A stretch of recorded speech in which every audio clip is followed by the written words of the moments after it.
Bienvenidos a 360 grados, una visión global de la noticia, un espacio para debatir sobre todo lo que sucede en Colombia y en el mundo.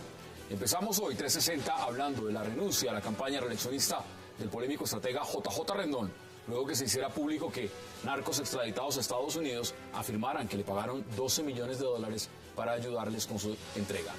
Rendón renunció hace algunas horas para no hacerle daño a la campaña reeleccionista del presidente. Sin embargo, aún no dice nada el otro involucrado, el director de la Federación de Departamentos y exconsejero de Asuntos Políticos, Germán Chica, quien tomó el dinero de los Comba. Hoy debate al escándalo de JJ Rendón. Y también esta noche hablaremos de cómo el gobierno y las FARC cerraron el ciclo 24 de negociación en Cuba sin llegar a un acuerdo sobre el tema del narcotráfico. El próximo 12 de mayo se inicia el ciclo 25 de las negociaciones de paz con la expectativa de cerrar ese capítulo. ¿Qué se negociará con las FARC en este punto? Debate hoy en 360 y también al cierre. Posiblemente hablaremos de encuestas, las más calientes.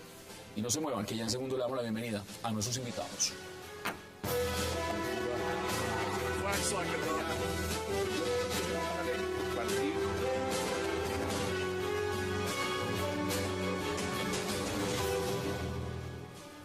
Y qué placer dar la bienvenida hoy en 360 al congresista Germán Navastalero, al general Jairo Delgado, a Óscar Ortiz y al exministro Camilo Espina. Caballeros, qué placer y gracias por aceptar esta invitación. Muchas gracias. Bueno, renunció JJ Rendón, renunció. El escándalo, pues evidentemente va directo a la campaña. Exministro, ¿cómo lo ve usted? Lo primero que uno empieza a pensar es ¿qué mueve a Daniel Coronel a sacar este escándalo en este momento? Daniel Coronel no es precisamente un afiebrado seguidor del presidente Uribe, Oscar Iván, algunos, pero tiene un efecto sobre la campaña directo. Entonces, lo primero que tiene uno que empezar a mirar con un poco de malicia es la oportunidad, el contexto y el origen. Lo segundo, las acusaciones son muy graves. Es decir, son muy graves y claramente tienen un contenido electoral. A 3 semanas de elecciones tienen un contenido electoral claro. ¿Qué pasó? Digamos, la primera pregunta es, ¿puede negociarse con los narcotraficantes? Pues claramente se puede negociar desde la Fiscalía un principio de oportunidad. Hasta ahí podríamos llegar.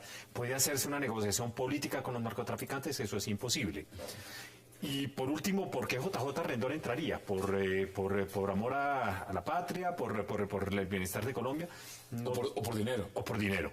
No tiene fama JJ de ser un hombre muy inocente, no tiene fama JJ de ser un hombre que trabaje por las causas simplemente por el interés público. Entonces uno queda con la triste sensación de que el tema debió ser por dinero. La pregunta que uno se haría es, si a mí me llama Comba y me pide que yo le lleve un mensaje al presidente, ¿lo haría? Pues yo no, por lo menos. Usted no lo haría. Óscar, ¿usted cómo lo percibe? Porque claramente son acusaciones graves. Tan graves son, pues, que el señor renunció. Pues hay muchas preguntas. Hasta ahora no se sabe ni jota, ni hay razón ni grande ni chica. Estamos todavía en las preliminares de este caso. Hay que preguntar en calidad de que para el año 2011, que entendíamos que ya había terminado la campaña, tenía acceso JJ Rendón al presidente de la República, y ese cruce de responsabilidades, de asignación de haberse quedado con la plata que cada uno dice que no se cobró entre JJ Rendón y Germán Chica, el consejero de Asuntos Políticos del presidente de la República, a quien le crearon ese cargo. Esa consejería, como muchas otras, no existían sino a partir de agosto, septiembre de 2014. ¿Es alguien cercano? Sí, que ese cargo se creó para llevar las cuentas de la mermelada, de la asignación de los puestos, de los presupuestos, y es alguien de mucha confianza. Eso no lo manejó el secretario general, ahora ministro de Defensa, sino que se creó esa consejería para ese tipo de asuntos que no se conocen públicamente, que ahora ya, hoy la Procuraduría remite también a la Comisión de Acusaciones, donde se les llevan las cuentas de lo que se conoce pues como el barril de los puercos. La Fiscalía acaba de decir que quiere ampliar indagatoria con los señores Comba en Nueva York para que expliquen exactamente esto. No hay que decirlo de otra forma, 3 semanas a punta de la primera vuelta presidencial. ¿Usted cómo lo ve? Porque las encuestas yo quiero defender a un amigo en ausencia. Estoy seguro que Daniel Coronel hizo lo que hizo porque como periodista se sintió obligado moralmente a hacerlo. No creo que Daniel haya hecho jamás eso en la Cálculos políticos ni nada de eso. Conozco muy bien. Con toda la información y la publicó y puso la cara. Eso me gusta. Y aplaudo a Daniel desde acá. Ahora, ¿por qué este escándalo? Se lo merecen este presidente y el anterior. ¿Con qué clase de gente andaban los dos? Luego Job no entraba a Palacio y a este no le entran por la puerta de atrás los mismos. Una persona decente no contrata a un JJ. Ya en la campaña de Uribe, ya en la de este. Yo me sentiría incapaz como político de contratar a un JJ para hacer una campaña política. La campaña política debe comenzar a hacerse en forma honrada, diciendo la verdad, poniendo la cara, no maquillando la verdad, porque lo que hace JJ es maquillar la verdad y buscar a ver cómo se derrota al oponente. Pero, a ver, base de injurias y calumnias. Vamos por una parte. Es que eso no es mi estilo. Una cosa es la estrategia que pueda hacer el señor JJ Rendón dentro de una campaña política. Otra cosa es servir de mediador para hacer contactos entre narcos y el gobierno. Son dos actividades totalmente distintas. Pero Ahora, solo un sujeto como él hace eso. Es que es el aspecto moral de ese sujeto, es el que lo hace pensar a uno. Porque en Colombia no puedo seguir pasando desapercibido todo. Es decir, ¿a quién contrato yo para que me haga mi campaña? A un tipo de estos que está en contactos con el Combine. Hombre, yo no lo llamaría, no lo invitaría a tomar acá hay, un tinto así. acá hay un tema interesante y se lo voy planteando de una vez. Cuando se van a hacer entregas de este tipo, pues no es raro que se busque un intermediario. Eso no es raro. Puede ser la iglesia, puede ser otro. Un tercero que tenga contacto directo con el gobierno. Pero si es el padre García Herreros, uno lo entiende. Uno lo entiende. Sí, pero el JJ no tiene alguien. Digamos, históricamente, digamos, del cartel de Medellín, este tipo de procedimientos ha tenido tres características: una iniciativa, una propuesta, una intermediación y un gobierno. Aquí estamos, digamos, centrados es bajo qué características se hizo la intermediación. Es decir, ¿fue iniciativa propia de JJ Rendón? ¿Fue el gobierno que utilizó a JJ Rendón? Ahí, digamos, es donde hay una gran duda y en donde obviamente se afecta, en cierta forma, el gobierno, porque, digamos, un proceso de estos es aceptable. Es que esto el ministro señalaba, digamos, pero hay que tener en cuenta que la denuncia como tal de Javier Calle Serna es de diciembre del año pasado, en relación con los 12 millones. Ahí lo importante es que alias Coma, como se conoce, señala directamente a JJ Rendón y haber recibido los 12 millones de dólares. Es decir, JJ Rendón actuó de manera particular sin el consentimiento del gobierno. Entonces, digamos, cómo se movía JJ Rendón en el país. Más allá de asesorar una campaña política, hasta dónde era su injerencia, qué más tenía, digamos, de actividades para desarrollar. Acá hay un tema complicado también. Esto se puede prestar o se puede dar para una investigación en los Estados Unidos, inclusive un indictment por cualquier tipo de dinero, si se recibió dinero de narcotraficantes para cualquier uso. Ahora, vamos por partes. Esto es del más alto nivel, porque esto el presidente dijo, es cierto. La fiscal del momento, Vivian Morales, dijo, yo sabía del tema. El general Oscar Naranjo dijo, yo sabía del tema. Usted está mencionando un señor chica que es alto funcionario del gobierno. Y está JJ Rendón, que es el estratega. Era un tipo chica y creció rapidísimo. Bueno, entonces, esto, dada la coyuntura que se está dando, hace 2 semanas, el portal lasillavacía.com decía, hay una crisis interna en la campaña y traen a JJ Rendones para resolver la crisis. ¿Aquí se está resolviendo la crisis o aquí se está terminando de empantanar? No, aquí lo que genera una crisis nueva y más profunda o complicada, por lo menos de explicar, porque es que el contexto ya es un contexto en el cual mezcla lo criminal, que sí es una historia en la cual la campaña no había estado metida nunca. Una cosa es el debate político y la discusión y los enemigos y las culpas y las groserías, si lo quiere cualquier cosa, pero eso en el límite de la ley sí es distinto. Hay dos elementos que han debilitado la campaña del presidente Santos, el presidente candidato. Lo que yo llamaría primero el error mocusiano que cometió cuando dijo que por si él fuera, él no autorizaría darle de baja a Timochenko. Me parece que se generó una altísima contradicción y un gran temor. En ese momento, digamos, la gran pregunta era si ya se estaba dando el cese bilateral, no formal.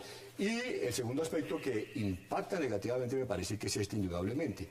Es decir, un asesor de campaña cuestionado por recibir 12 millones de dólares que aún no es claro qué fue lo que sucedió, indudablemente afecta mucho a la campaña. Lo que pasa es que aquí ¿Tú crees que afecta? No, me refiero, los arrenos, ¿qué opinan? ¿Usted No, afecta o no afecta? por la experiencia que tengo de lo que es la política colombiana, ni le quitan ni... Cuando yo denuncié el caso de Gigi y Teolindo, antes de la reelección, antes de esa fraudulenta reelección de Uribe, el país votó por Uribe. Dijo, yo quedé subido, y acaban de dictar sentencia condenatoria a estos dos, un país con escrúpulos no vota por Uribe. ¿Y qué hizo el país? Semejante votación, ¿qué le hizo? Entonces, a mí no me extraña. Porque si algo parecido son Uribe y Santos, son la misma cosa. Estamos viendo en este momento que ha puesto sobre su cuenta en Twitter JJ Rendón, y ahí está claramente que no ha recibido ningún dinero, y además vamos a estar viendo en unos minutos más adelante un video en Venezuela, que ha sido un video también que, de acuerdo a nuestras fuentes, JJ Rendón ha planteado que esto no viene directamente de Daniel Coronel, sino esto viene directamente desde Venezuela. Vamos a ver extractos de ese video. Pero yo creo que este señor haber recibido 12 millones de dólares del narcotráfico es una información que lo involucra en una situación bien compleja, ¿no? Ya el presidente Nicolás Maduro nos ha dado instrucciones a través de la Oficina Nacional Antidrogas para hacer contacto con organismos internacionales que se dedican a la investigación de este tipo de delitos y aperturar un expediente de investigaciones sobre ese tema aquí en Venezuela, porque esos dos ciudadanos fueron capturados aquí en Venezuela. Ese señor que está hablando se llama Miguel Rodríguez Torres. Fue director del SEBIN en Venezuela. Ministro, además, no cualquier persona, cualquier persona. Y claramente habla de esto salió en televisión venezolana en un tema especial de alta franja, donde están diciendo que retoman más o menos lo que ha pasado en Colombia y que ellos estaban enterados más o menos de eso hace tiempo. Usted mencionaba la denuncia de los 12 millones de dólares hace bastante. Es decir, JJ Rendón a través de fuentes no lo ha dicho directamente, pero se sabe que JJ Rendón en Venezuela es un enemigo público. Sí, claro, es un enemigo del régimen. Es un enemigo del régimen. Ahora, claro, que eso tenga relación con esto, eso ya es otra cosa. No, pero lo van a usar. Pero imagínense el impacto, pero es que imagínense, digamos, es el aspecto que tampoco está claro, digamos, el impacto que produce que un narcotraficante de estas características diga que entregó 12 millones a alguien que está con la campaña del presidente Santos. Yo creo que eso en segundos, en minutos, trasciende. ¿Qué fue lo que pasó de diciembre hasta hoy? ¿Usted ve que el presidente en ese momento, cuando llega por primera vez JJ Rendón con los 12 millones, con la propuesta de los Comba, debió hacer eso público o no? ¿O sencillamente eso debió mantenerse discreto? Bueno, digamos, es una negociación discreta. Digamos que las negociaciones, por principio, tienen un ámbito de discrecionalidad para favorecer ciertos aspectos relacionados con la misma negociación, ¿no? Y me parece que si uno quisiera hoy determinar responsabilidades, yo pienso que el presidente Santos no tiene responsabilidades en cuanto al conocimiento de la manera como pudo haber ingresado esa suma de dinero. Yo pienso que el presidente Santos no es consciente de ello. Oscar. Pues hay dudas, porque hay contradicciones entre Chica y el presidente Santos. Por ejemplo, en este caso en particular, Daniel Coronel en su artículo dice que Chica le dijo al presidente, y el presidente dice que nunca habló con Chica de este tema. Y lo otro no es simplemente llevar un documento que parece bien estructurado, casi como el de los narcotraficantes de las FARC, ¿no es cierto?, con todas las etapas, pocas semanas, negociación, tiene muchas similitudes en su lógica de negociación. Entre Chica y Rendón también. Y ellos se asignan responsabilidades, aunque dicen que ninguno de los recibió plata, que si la hubo, la tiene el otro. Y que el contacto inicial para JJ fue dado por Chica. Y no fue solamente para llevar un documento, sino según el documento de Juan David de la Fiscalía, el papel no era simplemente llevar el papel, sino asesorar y concebir una estrategia. Si es que la propia fiscal Vivian Morales ha dicho que se hizo un estudio completo de cómo se podría manejar esto y llegaron a la conclusión de que con los no se podía negociar. O sea que sí no se consideró. Rebajas. O sea que sí se consideró. Vamos a hacer nuestra primera pausa. Es una razón lógica, ¿no? En la teoría criminal uno puede negociar con los de abajo, no con los de arriba. Porque la idea es capturar a los de arriba. Y La Habana están los de arriba. Vamos a la pausa en 360 y ya regresamos para seguir debatiendo sobre la renuncia de JJ Rendón a la campaña de Juan Manuel Santos, presidente. Ya regresamos.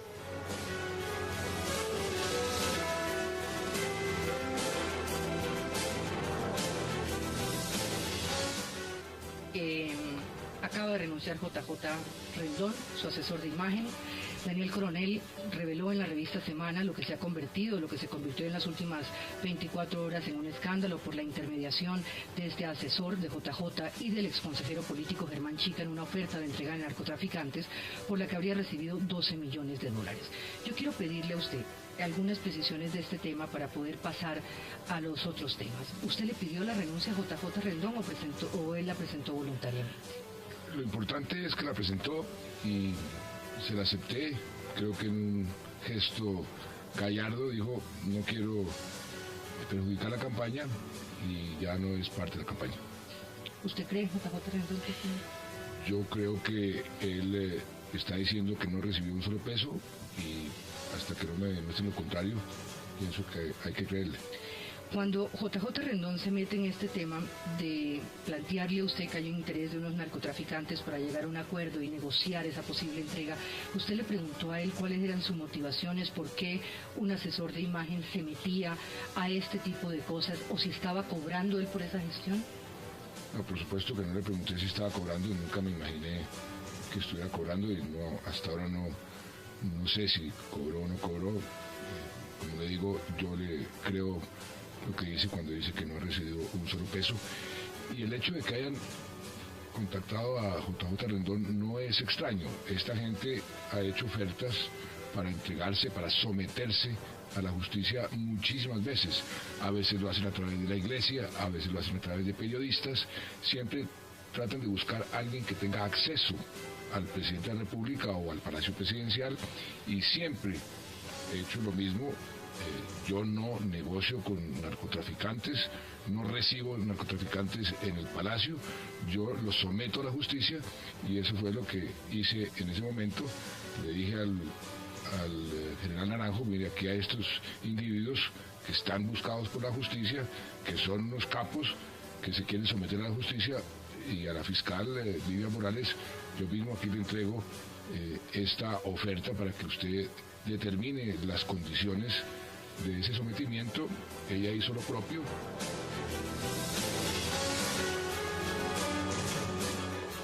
Regresamos a 360, eso respondió el presidente Juan Manuel Santos hace unos minutos, programa de Caracol Hora 20, donde están haciendo, pues, no hay debate con varios candidatos, pero por lo menos están haciendo un mini panel con debates. ¿Cómo ve usted la respuesta?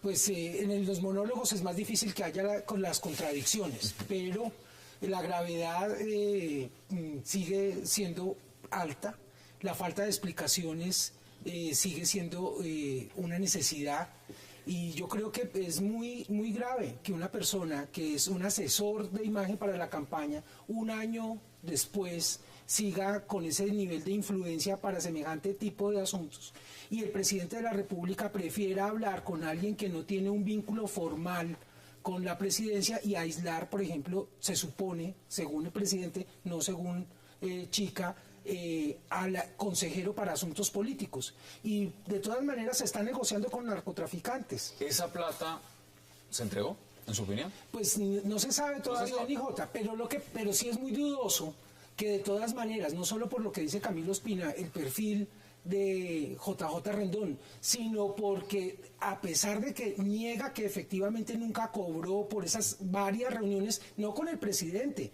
sino de acuerdo con el documento, con las personas y los abogados de los narcotraficantes, o sea que era parte de la preparación, y ahí sí se alude a la concepción y gestión de una estrategia. ¿Usted cree? O sea, no era mensajería solamente. ¿Usted cree que JJ Rendón trabaja pro bono? Pues no lo sé, pero el hecho de que él lo niegue y enseguida dice que si hubo alguna plata, la tienes el consejero presidencial, hace pensar que algo habría. Sí, yo pienso que la renuncia de JJ Rendón, digamos, lo primero que demuestra es que comienza el alto costo político que se va a pagar. La campaña del presidente Santos... Lo trajeron para resolver la campaña en crisis, y el señor duró más la doctora Maldonado en la alcaldía de Bogotá. Renunció. Hay un cuestionamiento que debe aclararse si efectivamente recibió o no los 12 millones de dólares, porque también, digamos, es una suma altísima. Para moverla físicamente, pues tiene que pasar por diferentes sitios, es decir, todavía no es claro si ese volumen de dinero se manejó. Pero lo otro que me parece interesante es si JJ Rendón amplió su portafolio de servicios amplía su portafolio de servicios de ser asesor de una campaña a asesorar a narcotraficantes gratis? Bueno, esa es la pregunta. Eso es lo que la Fiscalía ya ha dicho, el señor fiscal, Oiga, ordenó ampliar pero es investigación. que esto ocurrió hace 1 año y pico, tengo entendido, ¿no? Más. Entonces, ¿cuánto hace que llega Rendón a la campaña de Santos? No, la semana pasada. Exacto. Entonces, es oportuna la información que dio Daniel Coronel, porque antes el señor no estaba en ¿Usted la sabe qué campaña. más está diciendo Daniel Coronel acá? Y lo estoy leyendo en Twitter. Está diciendo, en una entrevista que le acaban de hacer, en otro programa radial, dice que ya ve en duda cómo van las cosas una segunda vuelta con el presidente Santos. Es una opinión, pero me parece oportuno. Pero ese es el efecto artículo- político. El efecto político. Ese es el efecto político. Lo que uno primero pensaría es una Porque cosa. si usted es periodista y usted ve que esa persona de quien usted conoce ese paquete llega a hacer, pues usted dice, mira, mire este, punto. Lo Yo lo haría. honesto es Lo hacer. haría. Ahora, respecto al dinero. Mira, yo creo que ahí sí defiendo a Daniel. hay varios puntos de vista de eso. El primer lugar es Comba, pues es un criminal. Entonces todo lo que diga Comba por principio está sujeto a duda, por definición. Pero la segunda pregunta que uno se hace es, en diciembre del año pasado, ¿qué interés podría tener Comba en hacerle un daño a Juan Manuel Santos? ¿Podría tenerlo? Podría no. Él habla, o a Rendón, en realidad Rendón, no el presidente Santos, sino Rendón. ¿Qué interés podría tener? Uno no ve, pues, por lo menos desde esta perspectiva, claramente. Habría que tener una cosa, y es que Venezuela tuvo a Loco Barrera 5 años viviendo en Venezuela. 5 años. A Loco Barrera se captura por la iniciativa del gobierno colombiano y de su Policía Nacional. No porque el gobierno venezolano estuviera Entonces, buscando. pero ahí podría haber veneno. Pero a ver, Ahí podría haber veneno. ¿Cómo subsistió, cómo supervivió el Loco Barrera en Venezuela sin la complicidad? No, eso no es posible. Mire lo que usted está diciendo y es importante mirarlo en ese contexto. Usted dice, el señor Comba es un delincuente y hay que poner en duda todo lo que diga. Aquí en Colombia se ha condenado gente y se ha puesto gente detenida por las declaraciones de un jefe para. Y sencillamente bajo eso, más de uno. Y los han detenido y en este momento los tienen detenidos esperando proceso porque un para en una cárcel en Estados Unidos señaló a tal de que le entregó una plata. Y con eso le voy a dar varios casos. El señor Ramos en este momento está detenido por eso.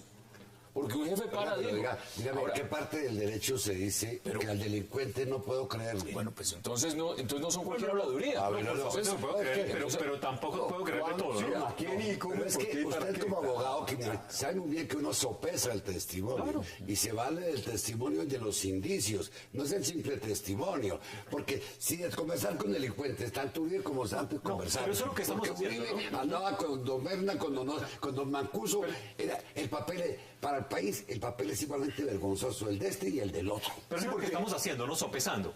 Porque digamos, si se buscó afectar a Rendón y no se calculó que afectando a Rendón se iba a afectar la campaña del presidente Santos, ¿no?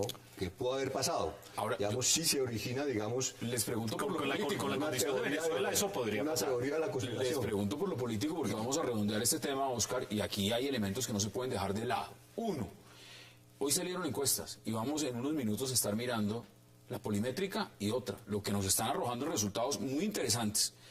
Esto son encuestas que se hicieron sin este escándalo, sin esto. Había afectado más el tema del paro agrario, pero esto no entra. Y esto ya entra a contar para la siguiente encuesta. ¿Usted cree que aquí se está embolatando una segunda vuelta? Yo creo ¿Para que el presidente me refiero? ¿O eso, como dice el congresista Navas Talero, eso aquí no pasa nada? el presidente Santos tiene un problema de credibilidad y él tiene un pecado original porque prometió a los ciudadanos un programa que desacató una vez llegó al ejercicio del cargo. Y a eso se le han venido sumando pues, hechos como la reforma a la justicia, el paro agrario del año pasado y ahora en plena campaña nuevamente paro agrario, los escándalos de corrupción, no solamente por la negociación con los narcos, digamos, sin camuflado, y el hecho mismo de las...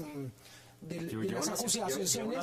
las acusaciones que tiene y las explicaciones que le debe al país y a la Procuraduría, a la Comisión de Acusaciones por el manejo del presupuesto y la contratación. ¿Cuáles son sus conclusiones? Porque vamos a hablar de un tema de La Habana y de encuestas. Obviamente esto tiene que afectar la campaña, pero eso no afecta a mi campaña, ni la de Clara López Obregón. Afecta a la de Uribe y la de Santos, no la nuestra. Ahora, que de todo esto hay mucho desierto. ya uno dice, cuando el río suena, piedras lleva. Pero ¿qué hace un presidente de la República?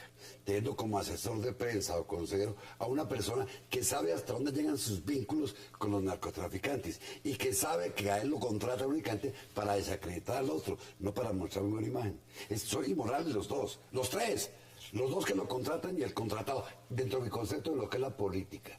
Decirle al país la verdad, prometer y cumplir. Eso es lo que me gusta a mí. Y sé que ni Uribe ni Santos le cumplieron nunca al país. ¿Cuáles son sus conclusiones? No, yo pienso que lo que debe aclarar, digamos, la persona que primero debe aclarar los aspectos es JJ Rendón y debe decirnos... ¿Y el señor Chica? Si fue, indudablemente, pero como el señalado directo por Comba es JJ Rendón, él debe decir si fue iniciativa personal particular de él y si fue iniciativa particular de él, ¿por qué? ¿Qué lo motivó? Digamos, hay unos motivos altruistas, de interés global, de lucha contra el narcotráfico, de cambio de la estrategia política del narcotráfico, o realmente la iniciativa vino de otro sector. ¿Y cuál otro sector fue que produjo esa iniciativa? Comba y digamos y los otros cómplices tenían un plan B porque ellos ya estaban negociando. Casi que simultáneamente negocian con los Estados Unidos y negocian con Colombia. Exactamente, era un plan B y ese plan B, ¿quién se lo presentó a los narcotraficantes? Exministro, ¿cuáles son sus conclusiones? Yo creo que esto apenas está empezando. Es decir, llevamos 24 horas del escándalo, apenas está empezando a mirarse qué fue lo que pasó. Tendrán que venir explicaciones. El presidente Santos acaba de decir que él sí supo, que le llegó un proceso de negociación, que lo tramitó. Yo creo que lo tramitó como tenía que tramitarlo, se lo mandó a la fiscalía, hizo lo que tenía que hacer. Desde ese punto de vista, él no queda comprometido, pero queda comprometida la campaña. Queda claramente comprometido y tiene un efecto político importante y va a tener un efecto electoral, indudablemente. Vamos a ver hasta dónde llega. Bueno, vamos a la pausa en 360 porque regreso vamos a hablar del tercer punto en la agenda en La Habana, narcotráfico, qué ha pasado con él y también a ver unas nuevas cifras de la primera vuelta presidencial en Colombia y de la segunda. Ya regresamos.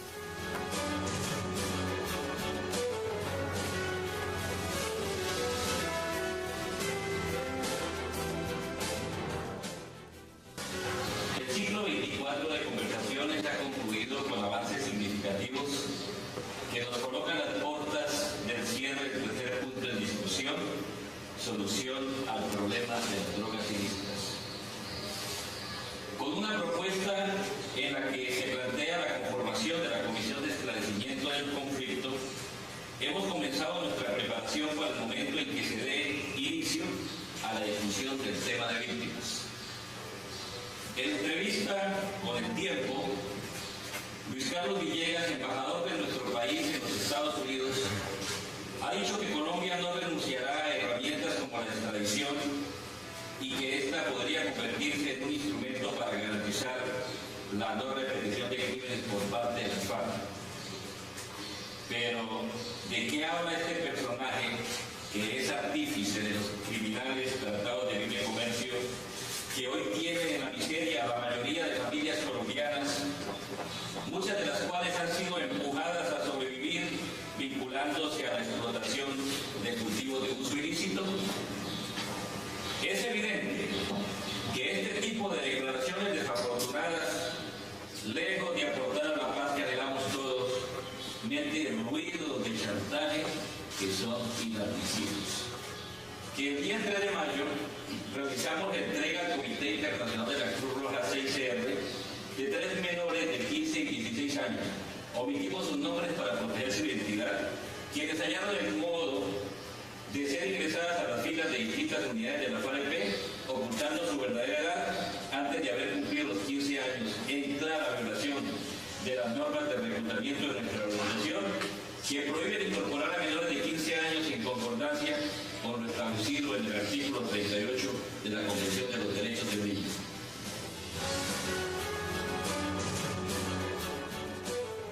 Regresamos a 360, terminó el ciclo 24, viene el 25 y se esperaba pues que el tema del narcotráfico ya estuviera firmado, porque pues el gancho de la paz es el gancho más importante que ha tenido esta campaña, por lo menos para el presidente. ¿Cómo ve usted ese punto? Yo creo que mi general va a entender lo que va a decir. La FARC vive con otro ritmo de tiempo. ellos no tienen ningún afán, no tienen ninguna preocupación, y por ellos un ciclo se puede extender 2 años más si es necesario, y para ellos no hay ninguna diferencia en ese contexto. Entonces, a mí no me extraña que no se llegue a un acuerdo, muy seguramente además se está peleando por una coma, es muy probable que estén de acuerdo en casi todo, estén en una coma, pero es suficiente para poder aplazar el proceso y pasarlo en un momento en que se vuelva mucho más crítico. ¿Pero eso presiona más? ¿Eso lo que está ejerciendo es más presión? Yo no creo que sean ni siquiera conscientes de eso, porque la presión es negativa. Es decir, la FARC, con lo que está ocurriendo en el contexto político, casi que está asumiendo un riesgo enorme, y es que llegue alguien que no quiera seguir la línea de Santos y la cosa se complique enormemente. Y no creo que esté en condiciones de tener una victoria militar, no lo tiene. Oscar, en este momento podría ser determinante, dicen algunos estrategas de campañas en marketing político, que se llegue a la primera vuelta presidencial el 25 de mayo con un tercer punto ya firmado. Es decir, con más del acuerdo, más del 50% ya claro. ¿Eso va a pasar o esto está desdilatando?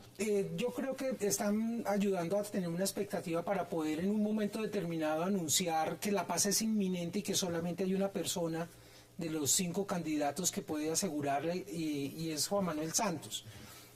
Yo no creo que ellos tengan, digamos, ningún tipo de compromiso real. Tal vez si hubieran aceptado la propuesta de los narcos sin camuflado, esta parte del proceso iría más rápido, porque el documento que nos revelaron el día de ayer hablaba de entrega de rutas e incluso de los vínculos con las BACRIM y las FARC. El gobierno no le puso cuidado suficiente al punto, y ahora está jugando con la expectativa de la paz como la tabla de salvación para mayo o para junio. ¿Usted cómo lo ve? Bueno, yo creo que en el caso de la negociación de La Habana, sí, el Polo Democrático ha acompañado a Santos, acompañamos a todo aquel que quiera hacer la paz, solo en eso, pero la paz, no la reelección sobre pretexto de la paz. Yo creo en la palabra de la gente, y sé que no es fácil, una revuelta que llevaba desde el 44 que se están matando acá, y estos piscos aparecen a la luz pública en el 63, que lo van a acabar en un año. Es una cosa larga, una cuestión casi de formación mental de colombianos. Tal vez el único país que puede decir, llevamos 200 años en guerra. Pero a ver, es el único país que lo puede decir. Las elecciones están acá, están al borde, y esta es parte fundamental de lo que es el proceso electoral. Yo pienso que las FARC, el peor error que pueden cometer hoy estratégico es dilatar el proceso de paz. Y segundo, basarse en una rancia tesis o teoría de combinación de forma de luchas para alcanzar los dividendos.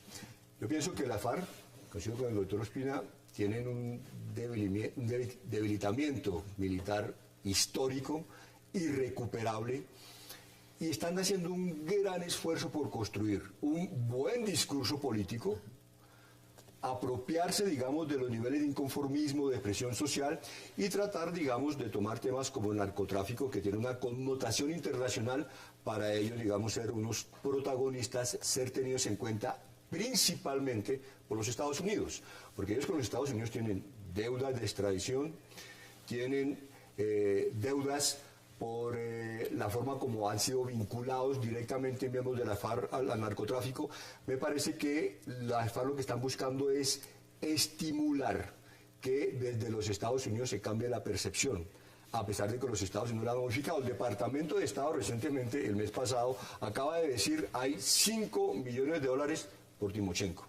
Es decir, Estados Unidos mantiene una política clara frente a un fenómeno violento como el narcotráfico, en el cual en los 4 puntos que concluyen en la sesión 24, la FARC no asume absolutamente ninguna responsabilidad. Ninguna. La responsabilidad es de los que consumen, la responsabilidad es de la política global, pero ellos no tienen absolutamente, no hay una coma, no hay un punto que diga, nosotros tenemos la responsabilidad, que sería un acto de valor. Hombre, hay un guerrillero que los mismos guerrilleros le colocaron alias el magnate, con todo un comportamiento mafioso, contratando niñas de 15 años para fiestas particulares, sacando sumas de 10 millones de pesos para fiestas personales. Esos hay 3 o 4 clarísimos. John 40, por ejemplo, es clarísimo. Es un mafioso disfrazado del Frente 40. Es un mafioso disfrazado de guerrillero. Todo esto juega, ¿por qué? Por los números, por las encuestas, por lo que esto significa, Oscar y representante. En este momento, pues, estoy viendo la polimétrica de cifras y conceptos, y lo que está revelando es que el tema de La Habana pues va a jugar. El paro ha jugado. Y esto que acaba de pasar con JJ Rendón seguramente va a jugar mucho para la siguiente. Les doy resultados. En algún momento producción estará tratando de sacar las gráficas. Vamos a mirarlos y les voy a dar los números. En una primera vuelta, si las elecciones fueran mañana, ¿usted por quién votaría? En la primera vuelta, por el presidente Juan Manuel Santos, el 27%. Por Óscar Iván Zuluaga, el 19%. Voto en blanco, 17%. Peñalosa, 10%. Clara López, 10%. Marta Lucía Ramírez, 8%. No sabe, no responde, 8%. Esto es en la primera vuelta, Óscar. ¿Cómo ve usted esto? Óscar Iván subiendo. El presidente tocó techo hace tiempo. No ha vuelto a poder llegar a acariciar los 30 puntos. Ni en segunda vuelta, aunque no sé todavía estos resultados de la segunda vuelta, no se ve fácil que pueda sumar para la segunda vuelta. Y en cambio los contendores van creciendo y sumados lo superan con creces, y eso es lo que muy probablemente va a pasar en la segunda vuelta. ¿Cómo lo ve usted? Porque además le cuento, la doctora Clara López Obregón ya está en el 10%. Bueno, pero es que yo voy a repetir algo que dije aquí en privado. La diferencia entre un idiota y un imbécil es que el idiota es el que contesta la encuesta y el imbécil el que la cree. Porque usted se deja guiar del encuestador, usted se deja lavar. Sí, eso que llaman lavado de cerebro, eso se da y dice, ay, ¿y para qué voy a votar por nada si, mire, en primera página del Tiempo me dicen que no tiene ni 2%? Entonces ahí está. Y el tipo que aceptó la encuesta, por eso es la diferencia entre el idiota y el imbécil. Si este pueblo saliera a votar conscientemente, eso no serviría para nada. Que el pueblo diga, mire, ¿qué ha hecho este? ¿Qué ha hecho este? Y voto por este. Acuérdense que aquí la gente no vota. Las encuestas originalmente se hacían para los partidos y para las campañas. Entonces una campaña contrataba una encuesta para saber dónde estaba ubicada. Hoy en día la mayoría de los encuestados profesionales trabajan para los medios. Entonces son los medios los que lo pagan y que invierten en recursos muy importantes. Y yo creo que la ciencia estadística está muy desarrollada y se acerca normalmente a la realidad. ¿Qué es lo que observa uno? Lo que observa uno es que el presidente no puede avanzar, no crece en el volumen, no parece tener un margen de crecimiento mientras que las otras campañas avanzan.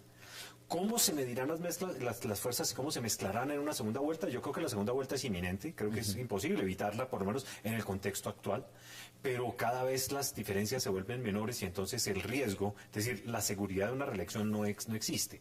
En este momento puede pasar cualquier cosa. En su opinión. ¿Puede reelegirse? Sí. ¿Puede perder? También. ¿Usted cómo lo ve? Sí, yo pienso que un poco más allá, el doctor planteaba algo, digamos, que al presidente Santos le cobran un poco el haberse apartado de un contenido programático inicial. Yo pienso que un poco más allá de eso, el costo más alto se paga en los errores que uno ya comete en su carrera política. Me parece que efectivamente hay unos errores que se han cometido por parte del presidente y le han crecido, digamos, problemas de difícil manejo. Mira el tema del paro. El paro es un tema de difícil manejo. Y me parece que la manera como en las elecciones pasadas, digamos, el fenómeno del centro democrático aparece como la segunda fuerza política del país, es un mensaje muy significativo. Muy significativo. En este momento, con estos resultados, significativo. Óscar Iván está repuntando. Digamos, un partido es capaz de partir de cero a los millones que obtuvo en elecciones. Digamos, con todo lo que dice el doctor Navas, un gobierno con un presidente Uribe desprestigiado y todo eso, ahí hay un gran significado. ¿Cuál es el nivel de decepción pero con el presidente? Es relativo, ¿no? Porque los índices de popularidad siguen siendo altísimos. Lo que señala el doctor Navas, ¿no? Pero es que esto, lo que estamos mirando es la primera vuelta, porque después de la pausa vamos a ver las cifras, lo que nos arrojaría esto en la segunda vuelta. Vamos a la pausa en 360 y ya regresamos.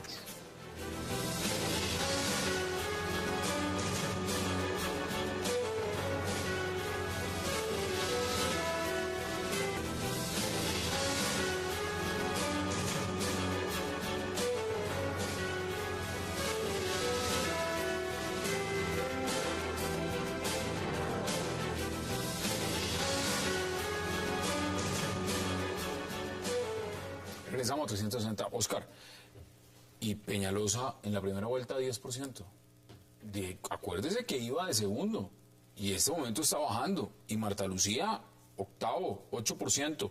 Con no sabe, no responde, 8%. Está por encima la doctora Clara López.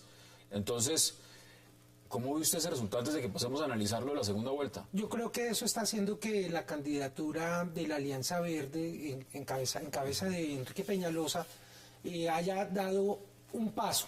Digamos, le estaba yendo bastante bien sin hacer un esfuerzo por hablar en los medios de comunicación, fuera de la publicidad o de asistir a los foros, y ya ha venido asumiendo una actitud distinta, está participando de los foros. O sea, fue un error no haber ido a los foros. O sea, usted indica que Peñalosa, si se queda callado, la hace mejor que hablando. Le comparto eso. No. Parece que ya cambió de estrategia, le tocó hablar, y eso le va a tocar hacer a Juan Manuel Santos, ya lo veremos. Todo indica, y le voy a dar este dato, mire usted que hablaba de cómo son las mediciones.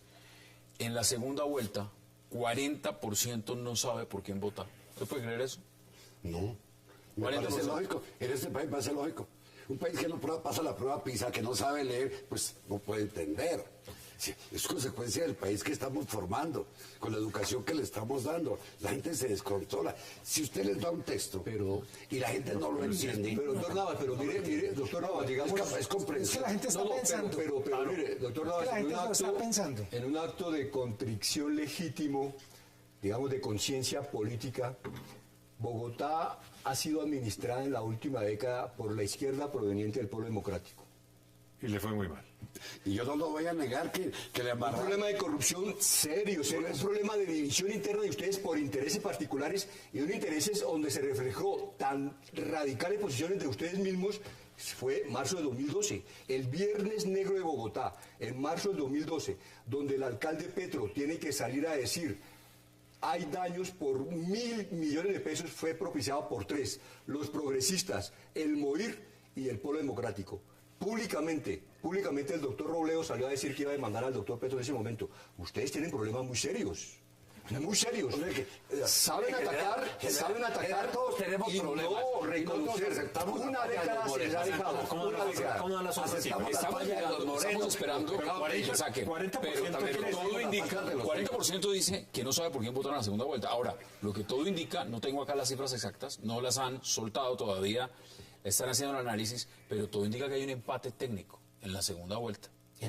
Porque con 40% eso significa que la tesis de que cualquier cosa puede pasar es evidente. Puede pasar. Sí, ya es un hecho. Ahora, lo grave son las tendencias, ¿no? En política la tendencia es muy complicada porque normalmente las tendencias se suelen sostener y Juan Manuel Santos tiene muy mala suerte en este momento. Es decir, las crisis le están reventando a él. Obvio, él está en el gobierno. Entonces, estando en el gobierno la situación es mucho más difícil porque cometer errores gobernando es más fácil que sin gobernar. Entonces, obviamente él es el que corre con el muerto grande, pero claramente él está relativamente estancado. Las variaciones están, primero marcaban a Enrique Peñalosa en la segunda, alcanza a ver una encuesta la semana pasada donde decía que tenía mayor opción era la doctora Marta Lucía Ramírez, ahora parecería ser que es Oscar Iván Zuluaga. Esto es cambiante. Pero además, yo creo que por eso es que los ciudadanos están dándose el tiempo para ver en el último momento a quién prefieren. Pero, doctor, y el presidente se aferra cada vez más a la misma idea. Doctor Ortiz, ver contenido programático o medir errores. Yo creo que el tema es muy emocional en este momento. Yo creo que a 3 semanas de elecciones, yo quisiera que el doctor Navas tuviera razón, la gente sentara filosóficamente a revisarlo, pero el tema creo que es muy emocional. No lo hacen. Y lo que va a pasar básicamente es que el que más fuertemente inspire a la comunidad, al pueblo, ese va a ser el que va a ser elegido. Finalmente, tiene el problema el presidente de estar estancado, de no moverse. Y eso sí, en tendencias... Tenían aspiraciones de ganar en primera vuelta. Eso ya usted lo ve descartado totalmente. Yo lo veo imposible, en este momento lo veo imposible. No, pues es imposible. Es imposible. Ganar en primera vuelta. El doctor tiene razón una cosa y yo analizando. El latino vota con el corazón y no con la razón. Eso es muy latino.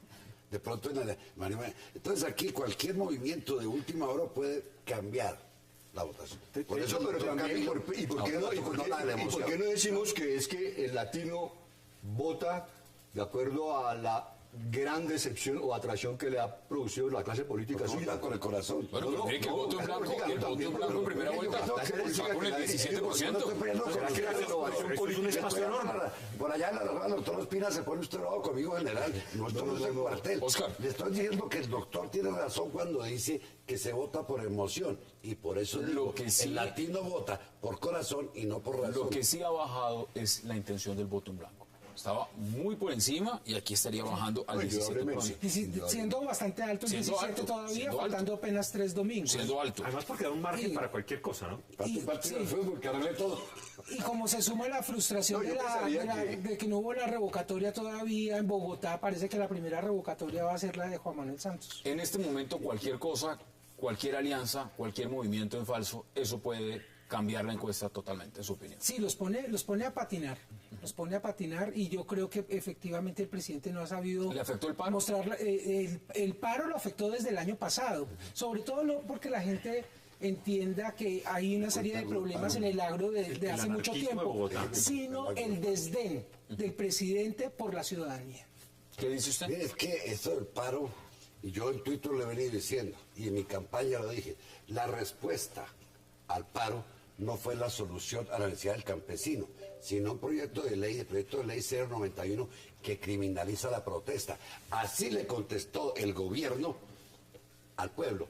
Porque curiosamente, las fechas que mirábamos en un debate, para septiembre se estaban negociando con ellos y a espaldas de ellos estaban metiendo ese proyecto. Entonces dijeron, bueno, aquí estaba jugando este gobierno, ¿por qué en vez de preparar cómo ayudarles, se ponía a preparar cómo meterlos a la cárcel?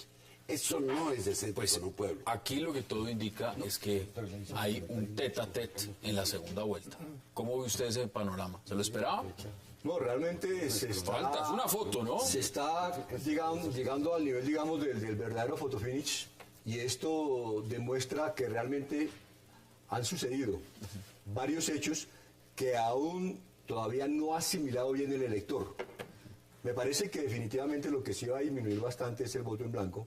Me parece que hay bastantes elementos para que, incluso me parece a mí que la participación electoral va a ser muy alta, porque el clima así lo da, digamos, se quiere decidir por la vía electoral, y es una gran oportunidad para el elector que vaya a las urnas. ¿Cuáles son sus conclusiones y concluidos este debate? La campaña era absolutamente fría, está caliente. Ahora sí empezó a calentarse, y en la medida en que las variaciones de opinión se vean, y en la medida en que las opciones se vuelvan reales, en la medida en que no haya una sola opción, como era la reelección, pues esto va a cambiar sustancialmente y se abren una oportunidad para que la gente pueda decidir. Un 40% en una segunda vuelta indeciso significa que puede pasar cualquier cosa, y el presidente puede ser reelegido perfectamente o puede ser revocado perfectamente también. Bueno, ahí están las posiciones. Óscar Ortiz, como siempre, un verdadero placer. Muchas gracias. Congresista, gracias por aceptar la invitación. A usted y... General. Gracias, Daniel. Y esperamos las explicaciones de JJ Rendón. Vamos a ver qué pasa. Yo concluiría con una sola cosa. El tema es no cometer errores ahora. Exministro Camilo Espina, como siempre, gracias a ustedes. Gracias por acompañarnos. Repetición de este programa 11:30 de la noche. Recuerden, la cita es mañana a la misma hora, 8 p.m., para seguir debatiendo toda la agenda política de Colombia y del mundo. Gracias por acompañarnos.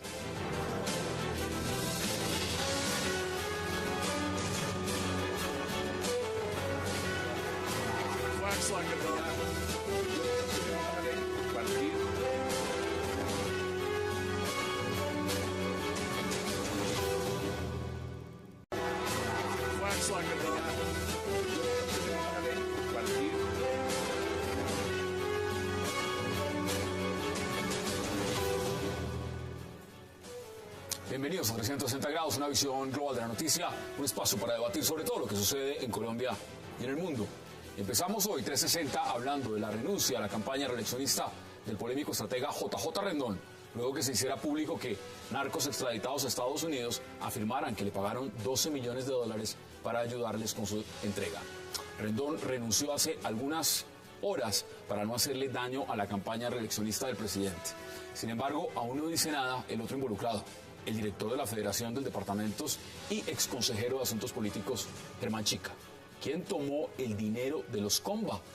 Hoy debate al escándalo de JJ Rendón. Y también esta noche hablaremos de cómo el gobierno y las FARC cerraron el ciclo 24 de negociación en Cuba sin llegar a un acuerdo sobre el tema del narcotráfico. El próximo 12 de mayo se inicia el ciclo 25 de las negociaciones de paz con la expectativa de cerrar ese capítulo. ¿Qué se negociará con las FARC en este punto? Debate hoy en 360 y también al cierre. Posiblemente hablaremos de encuestas, las más calientes. Y no se muevan, que ya en segundo le damos la bienvenida a nuestros invitados. En forma honrada, diciendo la verdad, poniendo la cara, no maquillando la verdad, porque lo que hace JJ es maquillar la verdad y buscar a ver cómo se derrota al oponente. Pero, a ver, base de injurias y calumnias. vamos por una parte. Es que eso no es mi estilo. Una cosa es la estrategia que pueda hacer el señor JJ Rendón dentro de una campaña política. Otra cosa es servir de mediador para hacer contactos entre narcos y el gobierno. Son dos actividades totalmente distintas. Pero Ahora, solo un sujeto como él hace eso. Es que es el aspecto moral de ese sujeto, es el que lo hace pensar a uno. Porque en Colombia no puedo seguir pasando desapercibido todo. Es decir, ¿a quién contrato yo para que me haga mi campaña? A un tipo de estos que está en contactos con el Combine. Hombre, yo no lo llamaría, no lo invitaría a tomar acá hay un tema interesante y se lo voy planteando de una vez. Cuando se van a hacer entregas de este tipo, pues no es raro que se busque un intermediario. Eso no es raro. Puede ser la iglesia, puede ser otro. Un tercero que tenga contacto directo con el gobierno. Pero si es el padre García Herreros, uno lo entiende. Uno lo entiende. Sí, pero el JJ no tiene alguien. Digamos, históricamente, del cartel de Medellín, este tipo de procedimientos ha tenido tres características: una iniciativa, una propuesta, una intermediación y un gobierno. Aquí estamos, digamos, centrados bajo qué características se hizo la intermediación. Es decir, eso no lo manejó el secretario general, el ahora ministro de Defensa, sino que se creó esa consejería para ese tipo de asuntos que no se conocen públicamente, que ahora ya, hoy la Procuraduría remite también a la Comisión de Acusaciones, donde se les llevan las cuentas de lo que se conoce pues como el barril de los puercos. La Fiscalía acaba de decir que quiere ampliar indagatoria con los señores Comba en Nueva York para que expliquen exactamente esto. No hay que decirlo de otra forma, 3 semanas a punta de la primera vuelta presidencial.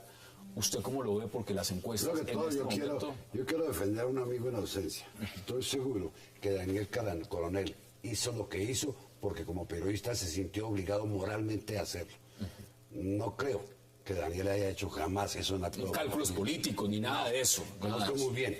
Con toda la información y la publicó y puso la cara. Eso me gusta y aplaudo a Daniel desde acá. Ahora, ¿por qué este escándalo? Se lo merecen este presidente y el anterior. ¿Con qué clase de gente andaban los dos? Luego Job no entraba a Palacio y a este no le entran por la puerta de atrás los mismos. Una persona decente no contrata a un JJ. Ya en la campaña de Uribe, ya en la de este. Yo me sentiría incapaz como político de contratar a un JJ para hacer una campaña política. La campaña política debe comenzar a hacerse... Dinero. No tiene fama JJ de ser un hombre muy inocente, no tiene fama JJ de ser un hombre que trabaje por las causas simplemente por el interés público. Entonces uno queda con la triste sensación de que el tema debió ser por dinero. La pregunta que uno se haría es, si a mí me llama Comba y me pide que yo le lleve un mensaje al presidente, ¿lo haría? Yo no, por lo menos. Usted no lo haría. Oscar, ¿usted cómo lo percibe? Porque claramente son acusaciones graves. Tan graves son, pues, que el señor renunció. Pues hay muchas preguntas. Hasta ahora no se sabe ni jota, ni hay razón ni grande ni chica. Estamos todavía en las preliminares de este caso. Hay que preguntar en calidad de qué para el año 2011, que entendíamos que ya había terminado la campaña, tenía acceso JJ Rendón al presidente de la República. Y ese cruce de responsabilidades, de asignación de...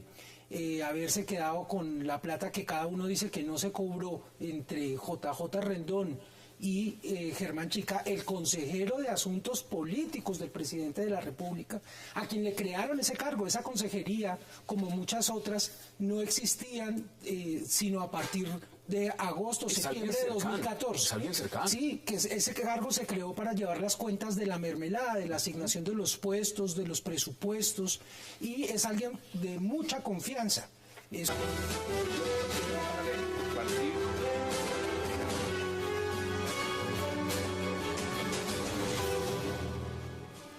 Y qué placer dar la bienvenida hoy en 360 al congresista Germán Navastalero, al general Jairo Delgado, a Óscar Ortiz y al exministro Camilo Espina.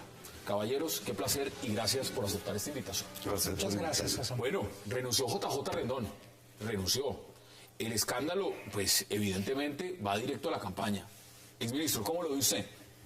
Lo primero que uno empieza a pensar es ¿qué mueve a Daniel Coronel a sacar este escándalo en este momento? Daniel Coronel no es precisamente un afiebrado seguidor del presidente Uribe, Oscar Iván, pero tiene un efecto sobre la campaña directo.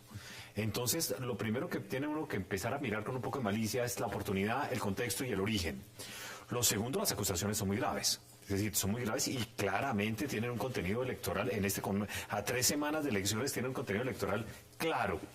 ¿Qué pasó? Digamos, la primera pregunta es, ¿puede negociarse con los narcotraficantes? Pues claramente se puede negociar desde la Fiscalía un principio de oportunidad. Hasta ahí podríamos llegar. ¿Puede hacerse una negociación política con los narcotraficantes? Eso es imposible. Y por último, ¿por qué JJ Rendón entraría? ¿Por amor a la patria? ¿Por el bienestar de Colombia? ¿O por dinero? O por